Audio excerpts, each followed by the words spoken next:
20 வருடம் சினிமாவில் இருந்தவனே நீங்கள் இந்த அடி அடிக்கிறீங்கன்னா புதுசாக வரோட என்ன அடிடா நீங்கள் அடிப்பீங்கன்னு தோணுச்சு எனக்கு. ஆனால் ஒரே ஒரு திமிரு, அது தமிழ்னால நான் நின்று பார்க்குறேன்டா நிற்கிறேங்க, வேற ஒன்றும் இல்லை. வேற ஆளாக தான் நிற்பாங்களேன்னு தெரில நான் இருக்கிற இடத்துல. அப்பேற்பட்ட ஒரு விளையாட்டு விளாட்றாங்க சீரியஸாக. என்ன மாதிரியான அரசியலாக இருக்குது? ஒரு கலைக்குள்ளேயே கலையை கொள்கிறவர்கள் இருக்கிறதுனா அது சினிமாவாக தான் இருக்கும் போல இருக்குது. வெளியில் இருப்பானான்னு தெரியல. வெளியேருந்து ஒரு எதிரி வருவான், வெளியேருந்து ஒரு விஷயம் வரும், எங்கேயாவது ஒரு 2 துரோகி இருப்பான், இடுப்பில் குத்துவான். மொத்த வகையில் சுற்றி இருக்கிறவங்களுக்கும் சினிமாவை அழிப்பதற்கான நாட்களாகவே இருக்கிறாங்கன்றத உண்மையிலுமே கண்மாடி பார்க்க நேர்ந்தது. இன்னொரு பாடலாசினா வருவோம், 25 பேர் இருப்பாங்க, அதில் 2 நிமிஷம் நம்ம பேசிட்டு இறங்கி போயிடுவோம். இதுதான் நமக்கான மேடை. அந்த ஒரு 2 வருஷம் வேற ஒரு பார்வை. இங்கே வருத்தம் என்னன்னா, இப்படி பிரச்சனையவே ஒருத்தன் வாழ முடியுமா சினிமாவில்? வெளியேருந்து பிரச்சனை வந்தால் சமாளிக்கலாம். இப்போ சேகுவேராவுக்கும் பிடல் காஸ்ட்ரோவுக்கும் அமெரிக்க ஏகாதிபத்தியத்துலேருந்து தான் பிரச்சனை வந்தது. சேகுவேராவும் பிடல் காஸ்ட்ரோவே பிரச்சனை இருந்தால் என்ன பண்ணுறது? இங்கே அப்படி தான் இருக்குது இல்லையா? அமெரிக்க ஏகாதிபத்தியம் இருந்துச்சு, தைரியமாக எதிர்த்தாங்க. அதுக்கு ஒரு காரணம் இருந்து வெளியேருந்து ஒருத்தன் உள்ள வந்தான். உள்ள திரும்பினாலே பாடலாசிரியர் தானே நீங்கள் நடிக்கிறீங்களா? அங்கே ஆரம்பிக்கிறது வன்மம். நீங்கள் ஏன் டைரக்டர் ஆறீங்க? நான் என்ன வேணும் எனக்கு தோணுகிறது, எனக்கு ஒரு விஷயம் இருக்குது, என் சுதந்திரத்தை பறிப்பதற்கு உனக்கு என்னடா பிரச்சனைன்ற அளவுக்கு நீ பண்ணக்கூடாது. சீரியஸா என்ன பண்ணக்கூடாது? அப்போ எனக்கு 2 மடங்கு கோருது. தமிழ் படித்ததுக்கப்புறம் அந்த தன்மானமும் சுயமும் பாரதியை படித்தது இல்லைன்னா அப்புறம் என்ன அர்த்தம் இருக்குது? அப்போ தான் 2 மடங்கு கோவம் நான் பார்த்துக்கிறேன். அந்த உச்சம், அந்த கோவத்தில் தான், இந்த கோவம் தான் ஆரணும் என்ன கேட்டிங்கன்னா. இந்த சினிமா மீது உள்ள கோவம்னே நான் சொல்கிறேன். இந்த இடத்துல அவ்வளோ சிக்கல்கள் அதை எடுத்து செல்வதற்கு இருந்தது. ஒரு ஒரு திரைக்கலைஞன் வந்து எல்லா மேடையிலும் ஏன் கலைஞர்கள் அழுகிறார்கள்னு நம்ம யோசிச்சு பார்க்க வேண்டியிருக்குங்க. ரொம்ப கஷ்டமாக இருக்குது. எல்லா மேடையிலும் யார் வந்தாலும் முதல்ல யார் அழுறா பாருங்களேன். நடிகர்கள் அழுறதில்ல. எல்லா இயக்குனரும் இங்கே மைக்கை பிடிச்ச உடனே அழுறான். அது விஜயகுமார் ஆகட்டும், இப்போ ஃபைட் கிளப் விஜயகுமார் நீங்கள் எடுத்து பாருங்க, முதல்ல மைக்கை பிடிச்ச மனோஜ்குமார், யாராக இருந்தாலும் மைக்கை பிடிச்சுன்னு அழுறாங்கன்னா ஒரு கலைஞனை அலை வைக்கக்கூடிய இடம் எப்படிங்க நல்லா இருக்கும்? ஒரு கலைஞனுக்கான வாய்ப்பை நம்ம தர வேணுமா சினிமாவில்? ஒரு கலைஞனை காயப்படுத்தலாமா? சினிமா கார்பரேட்காரர்கள் கையில் போயிடுச்சு. ஒரு காலத்தில் படைப்பாளிகள் கையில் சினிமா இருந்தது. எனக்கு கேட்டு திரும்ப சினிமா பணக்காரர்கள் கையிலிருந்து மீண்டும் படைப்பாளிகள் கரங்கள் எனக்கு சினிமா வரணும் திருப்பி. ஒரு பாலுமேந்திரா ஊட்டியில் போயிட்டு அசால்ட்டாக படம் எடுத்து வந்துட்டார். ஏவிஎம்லாம் கையை கட்டிட்டு நான் படம் பண்ணலன்றார். இப்போ படம் வேற மாதிரி இருக்குங்க, நான் பண்ணல. 300 கோடி 400 கோடிக்கு குப்பையாக இருக்குது. சித்தா மாதிரி, அயோத்தி மாதிரி, அற்புத கிடா வந்து புலம்புறாரு. எருமுன்னு ஒரு படம் வந்தது, யாருக்கும் தெரியாது. ஒரு ஆகச்சிறந்த கலையை மக்கள் ரசிக்க தயாரா இருக்காங்க, சத்தியமா ரசிக்க தயாரா இருக்காங்க. சில படங்கள் திரையரங்குகளில் தோற்ற படங்கள் ஓடிடில ஓடிட்டு இருக்கு. நீங்க பாத்தீங்கன்னா தெரியும், ஓ இந்த படம் வந்திருக்கா, நல்லா இருக்கு. அப்போ மக்கள்கிட்ட கொண்டு போய் சேர்க்கவே முடியல இந்த படத்தை. ஒரு படம் 1500 தியேட்டர்ல அவங்க தான் வருவாங்க. அத்தனை ஷோவும் நீங்க தான் வருவீங்க. ஓடிட்டு இருக்க படத்தை தூக்கிடுவீங்க. புது படம் வர முடியாது. ஆரணம் தோற்றாலும் அதை எதிர்கொள்ள தயாராக நான் நினைக்கிறேங்க. அந்த ஒன்றில் தான் நான் நின்றுருக்கேங்க. சும்மா நாச்சுக்கு நான் அரணம் ஜெயிச்சிரும், அரணம் பயங்கரமா அப்படியே ஆயிடும்லாம் எனக்கு தெரியாது. ஏன்னா இந்த கும்பலில் இதுக்கப்புறம் அட்லீஸ்ட் நான் படத்தை எடுத்து ரிலீஸ் பண்ற தில் எனக்கு இருக்குடான்றது அவ்வளோதான். எனக்கு அதுக்கு தான் வந்து நிற்கிறேன். அவ்வளோதான், எதிர்கொள்றதுக்கு தயாரா இருக்கேன். அதாவது உண்மையை சொல்ல போனா இந்த திமிங்கலங்களுக்கு மத்தியில் நான் தோல்வியை எதிர்கொள்வதற்கு தயாரா வந்து நிற்கிறேன். அவ்வளோதான். அப்புறமா அடுத்து படம் பண்ணணும், அதுக்காக ஓடிலாம் போயிட மாட்டேன். அதான் உண்மை. ஸோ படைப்பாளிகள் கரங்களில் திருப்பி சினிமா வரணும். எங்களுடைய தனித்தனி படைப்பாளிகள் எடுத்த சினிமா எங்களுக்கு மீண்டும் வேணும். உங்கள் 200 கோடி 300 கோடி குப்பைகளை தயவு செஞ்சு எங்கேயாவது எடுத்து போடுங்க. நல்ல நல்ல கலைஞர்களை, நல்ல கலைஞர்களை, கலைகளை கொண்டாடுவதற்கு எங்கள் பத்திரிகையாளர்கள் இருக்கிறார்கள், மக்கள் இருக்கிறார்கள். இடையில பூந்துட்டு நீங்கள் பண்ணுற அட்டகாசம் தாங்க முடியல. ஒரு இடத்துலையும் நீங்கள் கொடுக்கக்கூடிய சிக்கல்கள் வந்து சினிமாவை சீரழித்து கொண்டிருக்கிறது. ஒரு படம் எடுத்தா ட்ரக்ஸ் அட்டி தட்டி வெட்டி இதையே நீங்கள் படமாக காமிச்சிங்கன்னா மக்களுக்கு என்ன சொல்றீங்க? மக்கள் என்ன கருத்தை நீங்க கொடுக்குறீங்க? என் படத்துல வெட்டு இருக்குங்க, எதுக்கு வெட்டுறான்? என் படத்துல பிரச்சனை இருக்குங்க, எதுக்கு பண்றான்? சமூக அறம் வேணாமா ஒரு கலைஞனுக்கு? ஒரு கலைஞன் ஒரு கதையை பேசுகிற பொழுது, ஒரு கலையை மக்களிடம் கொண்டு செல்கிற பொழுது ஒரு அடிப்படை அறம் வேணாமா? ஏன் சித்தா கொண்டாடப்படுது? ஒரு பெண் குழந்தை மீதான பாலியல் வன்முறை பேசுகிற பொழுது எத்தனை குடும்பங்களுக்கு அது போய் சேருது? ஏன் அயோத்தி கொண்டாடப்பட்டுச்சு? எங்கிருந்தோ அந்த வடநாட்டு பெண்ணுக்கான ஒரு அன்பை எங்கிருந்தோ ஒருத்தன் செலுத்தினான்ற போது அந்த படம் எவ்வளவு பேருக்கு போய் சேருது? சினிமா சாதாரண கலை இல்லை, அது அற்புதமான ஒரு இடம்.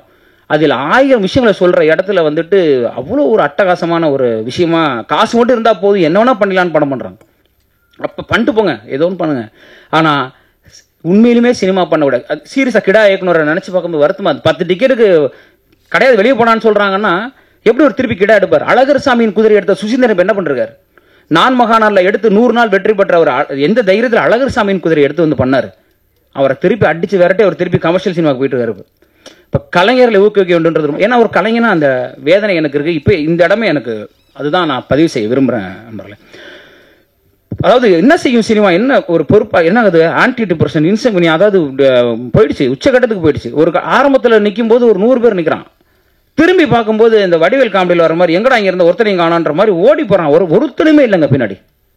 பாடலாசிரியர் பிரியன் மட்டும் நிற்கிறான், எங்கடா யாரையும் காணோம். இந்த படத்துக்கு வேற பணம் வாங்கிருக்கலாம் வெளியே, எனக்கு ஒரு சாதனை வேணும்னு ஆசை. எப்படி பாடலாசிரியர் வாங்கின பாடலாசிரியர் ஆகணும், தமிழ் திரைப்பாக்கூட மாணவர்கள் மட்டுமே தயாரித்த சாதனை இப்போ மோகன் அவர்கள் இங்கே பதிவு செய்கிறாருன்னு அதை நான் செஞ்சதுனால தானாச்சு. வெளியே இருந்து காசு வாங்க வந்திருக்குமா அது? அதை செய்வதற்காக அத்தனை சிரமங்களை போராட்டங்களை தாங்க வேண்டியிருக்கு. மருத்துவமனையில் அட்மிட் ஆயிருங்கட்டாங்க. என்ன உச்சகட்ட ஆன்டி டிப்ரெஷனில் இருக்கீங்க, உங்களுக்கு செக் பண்ணும்போது இன்சம்னியாவில் 6 மாதம் ஒருத்தன் தூங்கவே இல்லைன்னா அப்படி இருக்கும். தூக்கம் படத்துக்காக இல்லை, இவங்க பண்ணுற அக்கப்போருக்கு. ஒரு கலைஞனை இதுக்கு மேலே பண்ற கஷ்டப்படுத்துவீங்க அக்கப்போரா இருக்கு. இன்னும் யோசிச்சு பாருங்க, இன்னும் வரவே இல்லை. நான் இன்னும் வந்தா என்ன பண்ணுவாங்கன்னு தெரியல. இப்போதான் கால் எடுத்து வைக்கிறோம், அதே வைக்க விட போறாங்களா இல்லை அடிச்சு முடிச்சுவாங்களான்னு எனக்கு தெரியல. அது பரவாயில்ல, இருந்தாலும் நான் பாட்டு எழுத போயிடுவேன். இல்லை அதுவும் தரலன்னா தமிழோடு வாழ்ந்துருவேன். கடைசி வரைக்கும் தமிழ் தான் எனக்கு. அந்த தமிழ் என்னை காப்பாற்றும், தமிழை நேசிச்சு போயிட்டே இருப்பேன். அவ்வளோதான். அந்த தமிழ் எதை தருதோ, எங்கேயாவது 4 பிள்ளைங்களுக்கு பாடம் சொல்லி கொடுத்தா வாழ்ந்துருவேன். இவங்க நம்பி யாரும் இல்லை. ரொம்ப வருத்தமாக இருக்கு, தவறாக எடுத்துக்காதீங்க. என்னுடைய உணர்வை இதை விட்டால் இந்த மேடையில் பதிவு செய்ய முடியாது. ஏன்னா இன்னும் வெளியே வரல, எடுத்து முடிக்கிறதுக்குள்ள அவ்வளோ பிரச்சனைகள் போராட்டங்கள்ல நின்றுட்டு இருக்கோம். எங்க தொட்டாலும் பணம், எங்க தொட்டாலும் அரசியல். இன்னைக்கு நாளைக்கு எங்களுக்கு தெரியல எத்தனை திரையரங்கு வரப்போகுது அப்படின்னு. 22 நவம்பர் 24 இருந்து எனக்கு தெரிஞ்சு ஓடி வந்துட்டு இருக்கோம் நாங்க. நவம்பர் 24 வேணாங்க படம், அடுத்து ஐயோ வேணாங்க, அடுத்து எங்க வந்துடலாங்க. நமக்கு தான் தெரிஞ்சு போச்சு என்ன நடக்க போகுதுன்னு. நம்ம 300 நாள் ஓட போறோம். இன்னைக்கு எத்தனை பெரிய படம் வந்தாலும் 10 நாள், 1 வாரம், அதிகபட்சம் தாண்டா 2 வாரம். ஆகச்சிறந்த படங்களுக்கு அப்படின்ற போது நாங்கள் ஒரு எளிய படம், ஒரு எளிய மனிதனோட முயற்சிங்கும் போது எங்களை 1 வாரம் தாங்க விடுறாங்களான்னு தெரியல. நான் தான் தயாராகிட்டேன் அவர்கிட்ட. இப்படி யாராவது ஒரு பொறுப்புல போய் டிஸ்ட்ரிபியூட்டர் சொல்லியிருப்பாங்களே தெரியல. என் படம் என்னன்னாலும் பரவாயில்ல ரிலீஸ் பண்ணுங்கன்னு சொன்னேன் அவர்கிட்ட. ஏன்னா அவர் படம் பார்த்தன விஷயம் சொன்னார். அதில் நான் அறிவுத்ரா அவர்களுக்கு ரொம்ப நான் நன்றி தெரிவிச்சுக்கிறேன். 2-3 வெளியீட்டாளர்கள் வந்தாங்க, எல்லாருமே வெளியீட்டாளர்கள். இவர் அறிவுத்ரா சார்ட்ட ஏன் கொடுத்தனா ஒரே விஷயம், அவர் டைரக்டர் ப்ரொடியூசர். என் வலி என்னன்னு அவருக்கு தெரியும், ஒரு கலைஞனோட வலி என்னன்னு ஒரு கலைஞனுக்கு தெரியுன்ற ஒரே காரணத்தினால தான் அவர் எடுத்துக்கிட்டாருங்க. அவருடைய பெருந்தன்மை, படம் பார்த்த உடனே படம் ரொம்ப பிடிச்சி போச்சு, தமிழ்நாடு, கேரளா, கர்நாடகா எனக்கு கொடுத்துருங்க சார் அப்படின்னாரு. எப்படி இருக்கும் காதில் கேட்கும்போது, நம்ம படத்தை ஒருத்தர் வாங்கிக்கிறேன்றாரு, பரவாயில்லையே. ஏன்னா வர்றவங்கலாம் ஒரு கதை சொல்கிறேன், அதை மாற்றுன்றாங்க. அப்படி திரு அறிவுத்ரா அவர்கள் இப்போ கையை பிடிச்சி நிற்கிறதுனால ஓரளவுக்கு நான் நகர்ந்து போகிறேன். இல்லைன்னா ஒத்தாலாம் நின்றுட்டு இருந்தேன், என்ன பண்ணுறதுன்னு தெரியல. இத்தனைக்கும் இவ்வளோ பேர் சினிமாவில் நம்ம சுற்றி நிற்கிறான், எங்கே போனாங்கன்னே தெரியல எல்லாரும். நான் பெருமையாலாம் சொல்கிறேன், நான் அவரை கூப்பிடுவேன், நான் இவரை கூப்பிடுவேன், நான் நம்பிட்டு இருந்தேன். அவங்க வந்துடும், நம்ம தான் பாட்டு எல்லாமே நம்ம ஹிட்டு கொடுத்துருக்கோமே, எவ்வளோ பாட்டு ஹிட்டு கொடுத்துருக்கோம். ஒரு ஃபோன் பண்ணால் நமக்கு சப்போர்ட் பண்ணிட போகிறாங்க, ஒரு ஃபோன் பண்ணால் வாங்க கவிஞரன் பண்ணிடுவாங்கன்னு நினச்சேன். திரும்பி பார்த்தா ஒருத்தனையுமே காணும். திருப்பி அடிக்கணும் போல எல்லாரையும். இதுக்காகவாது ஜெயிக்கணும்னு தோணுது, இதுக்காகவாது எந்திரிச்சு வந்துடணும்னு தோணுது. அந்த வகையில் அறிவுத்ரா அவர்களுக்கு என்னுடைய நன்றியை தெரிவிச்சுக்கிறேன் சார். ஏன் கூட நான் தான் ஓடுறேன், அவர் ஏதாவது பெரிய ஆர்டிஸ்ட் படம் மட்டும் போக வேண்டியது தானே. என் படத்தை வெளியிடுறதுக்காக போராடிட்டு இருக்காரு அவருக்கும் போது அது ஒரு ரொம்ப மகிழ்ச்சி. போராட்டங்கள் தான், சிரமங்கள் தான். இப்போ பாருங்க, இப்போ கூட மோகன் அவர்கள் ஒரு விஷயத்தை சொன்னார், 29 கூட போலாமான்னு. அவெல்லாம் ரைட், தயார் தான். இத்தனை வருடங்கள் காத்திருந்தவர்களுக்கு இன்னொரு வாரம். நீங்கள் சொன்னது சரிதான். ஒரு பிரச்சனை இருக்கும்போது நம்ம எப்படி கொண்டு போகணும், ஒரு 30 லட்ச ரூபான்றது பெரிய விஷயம்.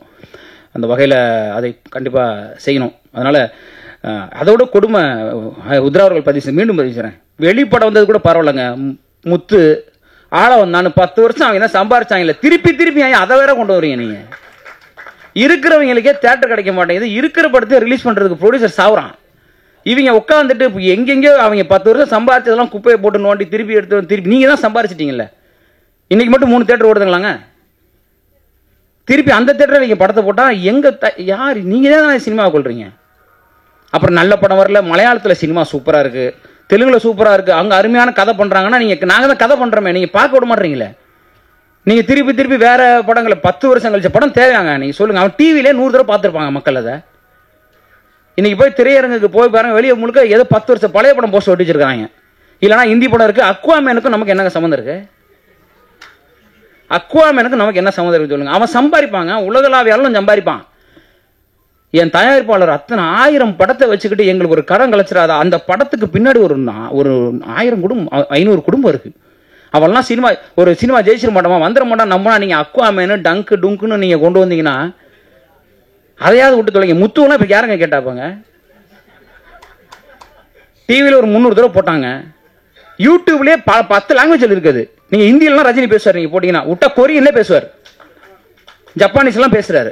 ஏன்னா அவருக்கு ஜப்பான் ரசிகர்னு. அவ்வளவு தூரம் பார்த்த படத்தை திருப்பி எடுத்துட்டு தியேட்டரை பிடிச்சிக்கிட்டு, புரியலங்க எனக்கு. ஒரு சினிமா பண்றோம், கொண்டு போறோம், எவ்வளவு ஒரு புதுசா சொல்றேன். நீ நல்லா இல்ல, நல்லா திட்டுங்க, சட்டை பிடிச்சி திட்டுங்க. வாய்க்கிலே பேசுறியா, உன் படம் நல்லா இல்ல, கருத்து என்ன சொல்றேன்னு திட்டுங்க. அப்ப நாங்க வாங்கிக்கிறோம். நாங்க திருப்பி ஒரு நல்ல படம் திருப்பி கொண்டு வந்து கொடுக்குறோம். அதுக்கு எங்களுக்கு இடத்த கொடுங்க, வாய்ப்பு கொடுங்க, எங்க படத்தை விற்கிறதுக்கான இடத்த கொடுங்க. சுத்தி நின்றுட்டு இன்னும் முத்து ஆள வந்தான்னு டங்கு காமெடி பண்ணிருக்காங்க. இதுக்கு பின்னாடி நாங்க 10 பேர் இங்க போராடணும். ஐயா படம் கொடுங்க ஐயா. எத்தனைங்க, எந்த தொழிலுங்க முதலாளி கை கட்டுறான், கார்பரேட்காரன் கையை வைக்கிறானே. எங்க போனாலும் பணம் போட்ட ப்ரொடியூசர் தான் கை கட்டுறான். எந்த தொழிலும் அது நடக்குமா? அது நமக்கு வரவும் மாட்டேங்குது. வேற நம்ம கட்டி பழக்கிறதா பரவாயில்ல. நம்ம இப்படி நிக்கிற ஆளு பழகிட்டோம் இப்படி நின்று, ஒன்றும் நடக்க மாட்டேங்குது. சரி, நடக்குது, நடக்கட்டுங்க. ரொம்ப மகிழ்ச்சி ஐயா. என்னுடைய படத்துடைய முதல் பார்வையும் பத்திரிகையாளர்கள் தான் வெளியிட்டீங்க. நான் என்றைக்குமே உயிரா நேசிக்கிற பத்திரிகையாளர்கள், உங்களுக்கு தெரியும். மேடை ஏற்றி உங்கள் கரங்களால் தான், எந்த யாரும் வேணாங்கன்னு சொல்லி உங்களை வச்சு தான் அதை வெளியிட்டேன். அதே வார்த்தையை தான் நான் ஹரிசாட்டி சொன்னேன். சார் யாருமே வரலன்னா என்ன சார், எழுத்தே நம்பி இருக்கக்கூடிய நம்ம நேசிக்கக்கூடிய பத்திரிகையாளர்கள் இருக்காங்க, நான் அவங்களை எப்பவுமே மதிக்கிறேன், அவங்க போதும் எனக்கு அப்படின்னு தான் நான் சொன்னேன். நீங்க வேற வழி இல்லை. ஏன்னா எங்க போனாலும் ரொம்ப காசு கேட்கறாங்க, எதை தொட்டாலும் காசு கேட்கறான் பெருசு பெருசா. அந்த அளவுக்கு திரும்பினாலும் காசு கேட்கறான். பயமா இருக்குது. ஒரு இன்ஸ்டால 2 நிமிஷம் ஆடுற பொண்ணு 50,000 கேக்குது. ஓ, ஹீரோயினுக்கே சம்பளம் கொடுக்க மாட்டான். நீங்க என்ன 2 நிமிஷம் ஆடுறதுக்கு 50,000 கேக்குறீங்க? ஒரு பொண்ணு கேரளால ஆடுது 2 lakhs சார் அப்படின்னுச்சு. எதுக்குமா அப்படின்னு. 30 seconds சார். எம்மா 30 நொடி நீ ஆடுறதுக்கு 2 லட்சமாம்மா. எங்க கலைஞன்ட்ட கொடுத்தா 2 வருஷம் விடிய விடிய வேலை பார்ப்பாமா. அதை கொடுத்தீங்கன்னா எங்க திரும்பினாலும் நம்மளால முடியாதுங்க. நம்மளால ஒரு படம் எடுக்க முடிஞ்சதுங்க, தரமான ஒரு படம் எடுத்திருக்கோம், அதை நம்புறேன் நான். அதுக்கான உத்தரவாதம் நான் உங்களுக்கு கொடுப்பேன். ஏன், ஒரு எழுத்தாளனின் கதை, ஒரு எழுத்தாளனின் கதை இது. அரணம் என்பது ஒரு எழுத்தாளன் எழுதிய கதை.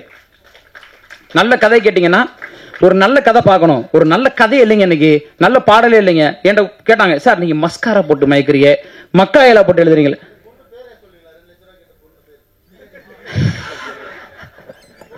அது நம்ம அமலா சாஜி தான், வேற யாரு? ஃபிளைட்லாம் போட்டு தெரியுங்களா வேற கேட்டுச்சு. ஏமா நானே ஃபிளைட்ல போலாமா, எங்கம்மா ஃபிளைட்ல போட்டு கூட்டு போனோன்னு தலை சுத்திருச்சு எனக்கு. இல்ல பஸ் காதல உள்ள சரியா. எங்க மேனேஜர்கிட்ட பேசுறாங்க, பிஆர்ஆர்ட்ட பேசுறாங்க. யோ என்னையா நினைச்சிட்டு இருக்கீங்க, என்னையா நடக்குதுங்க? இன்ஸ்டா மட்டும் ஒரு திறந்து வச்சுட்டு பிலிம் நியூஸ் ஆனதன் மாதிரி எப்பேற்பட்ட பத்திரிகையாளர்கள் இருந்த துறைங்க அது. எப்பேற்பட்ட மூத்த பத்திரிகையாளருங்க அவரு. என்ன நான்லாம் அவர் இருக்கும்போது இருந்தேன்றது எனக்கு பெரிய மகிழ்ச்சி.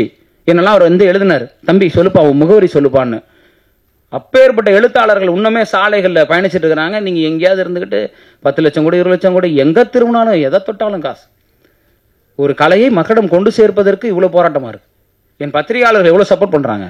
நீங்க யாருன்னே தெரியல உட்காந்துட்டு நாங்க அவங்களுக்கு கொடுப்போம் அப்படின்னு நினைச்சா அவங்களுக்குலாம் ஆளாளுக்கு ஒரு வீடு வாங்கி கொடுத்துலாம் போல இருக்கு. உங்களுக்குலாம் எங்க வாங்குங்கன்னு சீரியஸாங்க, ரொம்ப கொடுமையா இருக்கு. அந்த வகையில அரணம் ஒரு எழுத்தை நம்பி உருவாக்கப்பட்ட ஒரு திரைப்படம், ஒரு சிறந்த கதை. அதை உரிமையா நான் சொல்ல முடியும். முதல் பாதி இன்டர்வல் இடைவேளை அப்ப நீங்க படம் பார்த்துட்டு போட்டியே வைக்கலாம். 1 லட்சம் ரூபா நான் கொடுக்குறேன், செகண்ட் ஹாஃப் என்னன்னு சொல்லிட்டீங்கன்னா அப்படியே சொல்லாங்க. அரணம் படத்தை பார்த்துட்டு முதல் பகுதியை பார்த்துட்டு இடைவேளைக்கு பிறகு வெளியே வந்துட்டு இல்ல இடைவேளை மேடையிலேயே நீங்க இதாங்க நீங்க சொல்லிட்டீங்கன்னா நான் மேடையில 1 லட்சம் ரூபா கொடுத்துடலாம். அந்த திரைக்கதை அப்படி இருக்கும். அந்த கதை ஒன்றை நோக்கி ஆரம்பித்து ஒரு உணர்வை பிரதிபலித்து பிரதிபலித்து பிரதிபலித்து ஒரு இடத்துல நின்றோம். இந்த படம் முதல் முறை ஒரு பெரிய தயாரிப்பாளர் ஒருத்தர் வந்தார், வெளியீட்டாளர். அவர் ஒரு ஆளு விட்டுருங்க, அவர் அவன்டா அப்படின்ற மாதிரி ஒரு ஆளு. படம்லாம் பார்த்துட்டு இது ரிஸ்க் நான் எடுக்க மாட்டேன் அப்படின்னாரு. எனக்கு நல்லா இருந்தது. ஃபர்ஸ்ட் ஆஃப் முதல் பகுதி முழுக்க ஒரு ஸ்கிரீன் பிளே, ஒரு திரைக்கதை. 2வது பகுதி முழுக்க வேறொரு திரைக்கதை. இது வரைக்கும் அப்படி பதிவு செஞ்சதில்லை. அவர் சொன்னார் இப்படி பண்ணக்கூடாது, நீங்க ஸ்கிரீன் பிளே ஜம்ப் பண்ணிருக்கீங்க. முதல் பகுதி